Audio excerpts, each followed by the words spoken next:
نن به سره غوږ کېږو،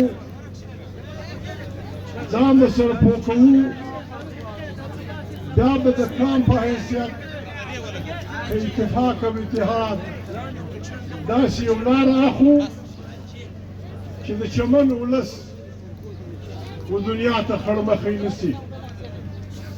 دلته متکبر غرور ناپوه جرنیلان،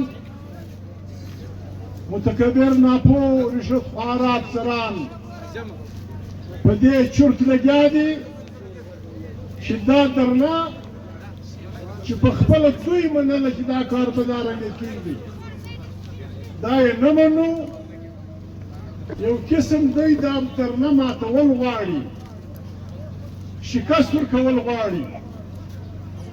دا شکست د ګرد چمن زموږ د ګردو ولسونو شکست دی، زموږ د پلارو د مور نوم خاورې چې که موږ دا شکست ومانئ. د ګردو یو هر سړی، هر سپین ږیری، هر عالم دین، د هر هیل زورور خلک به د خدای سره دا وعده کوي، د ځانه سره به کوي چې موږ د دې خپل ولس دا درنه روا بولو، جایزه یې بولو. که څوک حق نه راکوي، بسم الله الرحمن الرحیم هر څه چې کوي هغه دې وکړي. عزیزانو، نن 21 فروری د کیسه درته کوم. برګیډیر صاحب دې غوږ پرې ونیسي، برګیډیر صاحب دې غوږ پرې ونیسي، که جرنیل دی که برګیډیر دی، ډي سي صاحب دې غوږ پرې ونیسي چې تاسې په 1951 کې دغسې یو درنه وه، تاسې جاتوب وکړئ، نتیجه یې څه شوه. 21 فروری نن 1951 چې مشرقي پاکستان زموږ برخه وو، په ډاکا یونیورسټي کې مه درېږه هلکه خبره والا خبرې په ډاکا یونیورسټي کې طالب علمانو جلوسونه راویستل. هغو زموږ بنګالیان د مغربي پاکستان جلا خلک یو. دی اعلان کړی دی چې د پاکستان قومي ژبه به اردو وي. موږ په اردو نه پوهېږو، زموږ خپله ژبه د بنګالي.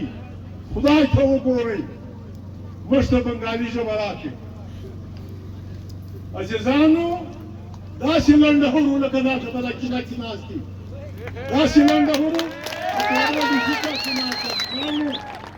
دې خلکو په ډاکا یونیورسټي کې پر انسانانو تکا وکړل. 4 بنګالیان ځوانان د خپلې ژبې په دفاع کې شهیدان شول. ځینې وایي 14 شول، ځینې وایي 9 وو، تر 14 یې نه زیاتوي. په درجنونو انسانان مړه شول.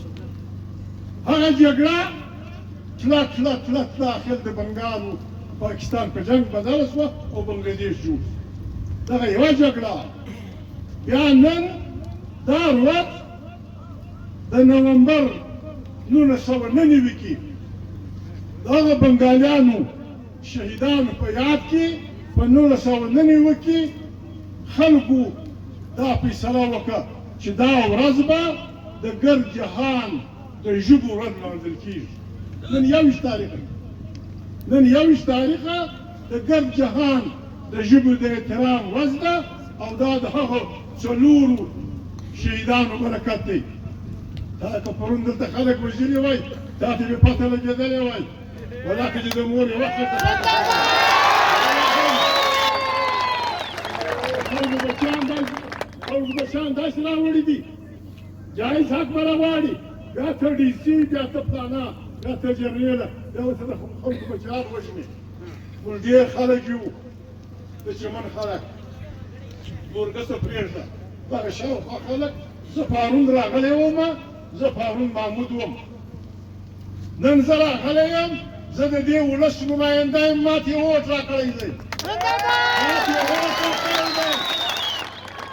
زه د دې ولس سره تر هره ځایه درېږم، تر هره ځایه ولاړ یم. که مې در ماته کړ عزیزانو، زما پلار نوم بدل کړي، ځان خبره دا ده، موږ لیوني نه یو، ګل مې خلک په توپکو نه بیروي پښتانه غلي ناست دي او د غم مرجانیه ده او د غم جمعیه ده آیا خواران چې د تا سره اخته دي چې کم هلته رسولی یې موږ په دې خبر یو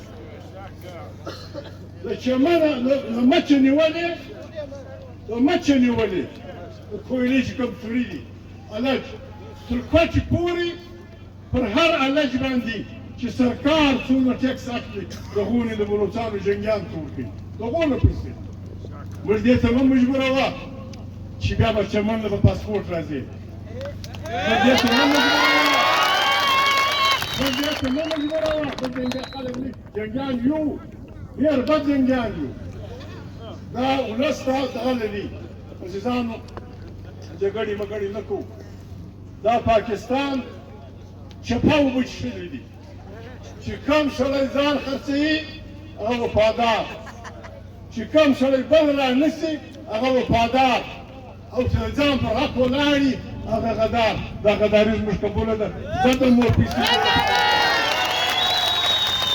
دا د لیونیانو ملک دی د لیونیانو ملک دی چې کم سړی ځان خرڅوي عزت خرڅوي ووټ خرڅوي اسمبلۍ خرڅوي هغه وفادار دی سبا به راولي یو به صدر وي او بل به وزیر اعظم وي او بل به فلانی وي او چې کوم سړی ځان نه خرڅوي هغه دی په ګولۍ وړي څو ګولۍ لري څو ګولۍ لري موږ ډېر خلک یو دا خلک به خلاص شي ستا د مور ګولۍ به خلاص شي دا خلک نه خلاصېږي د ګولۍ ته موږ نه ماتېږو داسې صد وکړئ